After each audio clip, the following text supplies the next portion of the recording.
लागला काय झालंय? काय नाही ग, राखी पौर्णिमा पण गेली, श्रावण पण संपत आला. मला वाटलं होतं तायडी आता तर येईल, पण काही असं तर वाटत नाही अगं मला आता. बहीण तुमची मुलकाची स्वार्थी बाई आहे ती. परवा तुम्हाला पैसे मागित होते आठवत आहे का? तुम्ही दिलं नाही म्हणून तिला राग आला असं म्हणून आली नाही रक्षाबंधनला, माहित आहे का?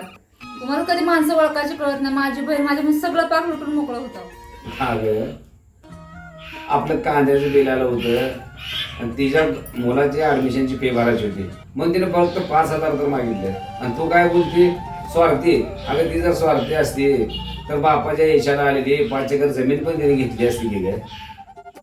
खरं आहे अहो तुमचं. तसं बघा त्यांचा पण अधिकार आहेच ना. खरं आपलं चुकलं, आपण त्यांना द्यायला पाहिजे होतं पैसे. चुकलं बरं का माझं, चूक झाली माझ्याकडून.